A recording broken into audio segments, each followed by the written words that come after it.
Wealthy Canadians don't earn more than you. That's not why they're wealthy. Wait, what? I checked the actual data. Income is almost never the reason. It's 7 specific habits, and none of them are what you'd expect. And honestly, for a long time, I believed the money myth too. Before we get into these, I want to be upfront. These aren't just like generic finance textbook habits. These are actual patterns that show up in Canadian wealth data, and a couple of them genuinely surprised me. Quick disclaimer before we get into it. Everything in this video is for educational purposes only. It's not financial advice. We're not financial advisors. Do your own research before you make any investment decisions.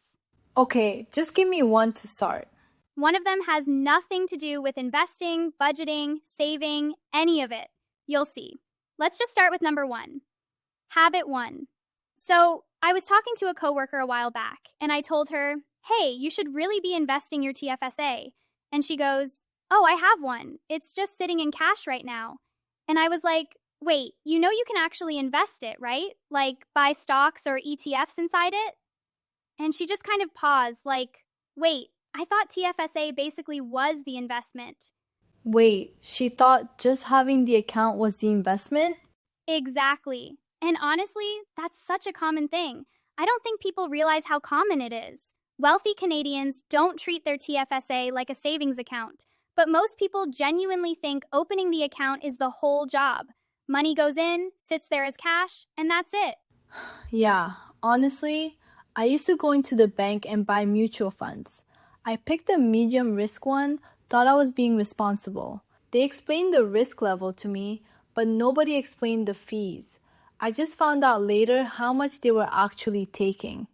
Right, and this checks out. Surveys show almost 40% of Canadians with a TFSA aren't investing the money inside it at all, just leaving it sitting in cash.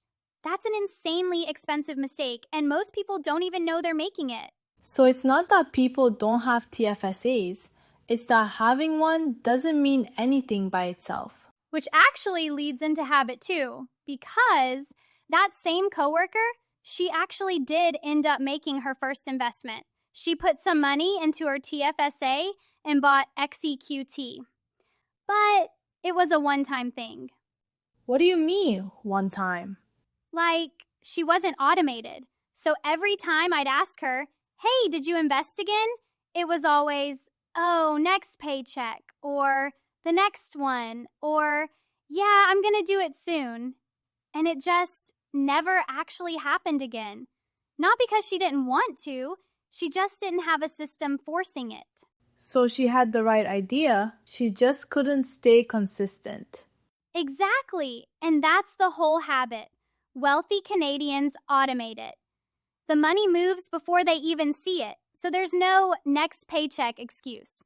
Every payday, some goes straight to the TFSA, straight to the RRSP, straight into investments, and it never touches their checking account. I mean, I'm honestly a little addicted to investing at this point, so for me it's easy, but most people aren't like that. That's exactly why automation matters more than motivation does. So instead of relying on, I'll save what's left at the end of the month, Which never happens, by the way. right, they just flip the order completely. That's it. Invest first, live off the rest. Habit 3. And nobody talks about this one. They actually understand Canadian tax law. Not all of it, just the parts that matter to them. Like what specifically?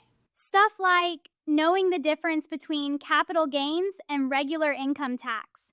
Knowing that all your income gets added up, but the government gives you a tax credit worth about $16,000, so you don't pay federal tax until you're past that. Knowing when to lean on your RRSP in a high-income year to knock your bracket down. None of it's complicated, honestly, but most people just never learn it, and that costs real money every single year. If this is useful so far, hit like. It actually helps us reach more people. Habit 4. They pick one strategy and just stop second-guessing it. What do you mean, one strategy? Like, they decide, okay, I'm long-term, I'm buying index funds every month no matter what the market's doing. And then they actually stick to it. They don't panic when things drop 20%. They don't jump into crypto because someone mentioned it at a dinner party. Consistency is so underrated. Most people underperform not because their strategy's bad, but because they keep switching it. So it's less about picking the perfect strategy and more about just not giving up on the decent one you already made? Exactly. There's actual data on this. In 2024, the S&P 500 returned about 25%, but the average investor only captured around 16.5%. Same market, completely different results, because people kept buying and selling at the wrong times. The strategy was fine. The behavior wrecked it. Habit 5, and this one's a bit controversial. They treat real estate as a financial decision, not an emotional one. What does that actually look like? It means they're not buying a house just because everyone says you're supposed to. They're running the numbers. Rent versus buy. Could this money work harder somewhere else? And to be clear, owning a home has built a lot of wealth in Canada historically. I'm not saying don't buy. I'm saying they ask, does this actually make sense for me right now?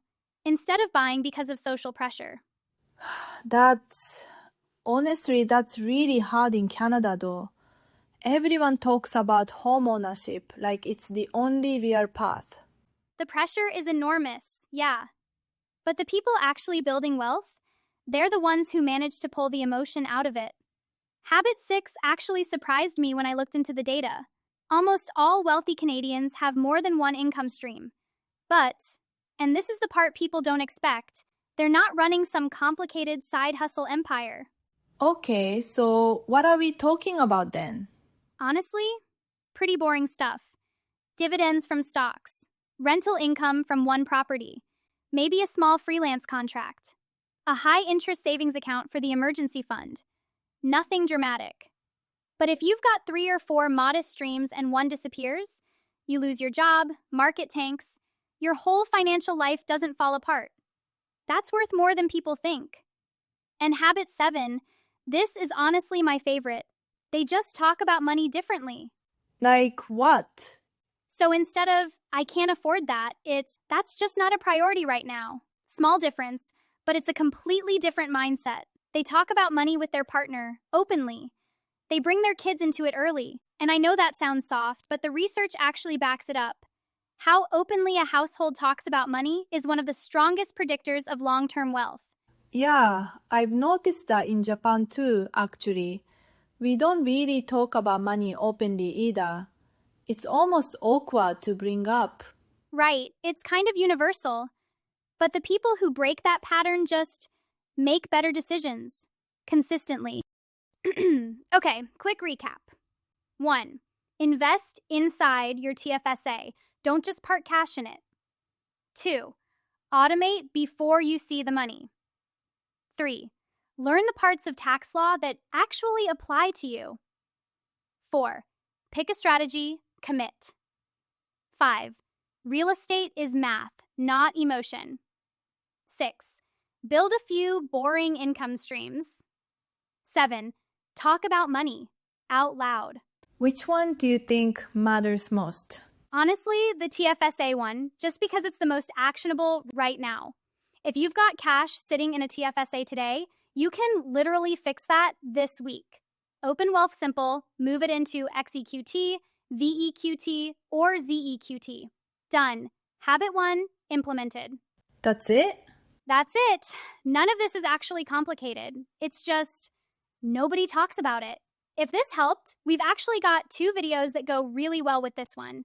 If Habit 2 hit home, that automation thing, go check out You Are Paying Off Debt Wrong, Do This Instead.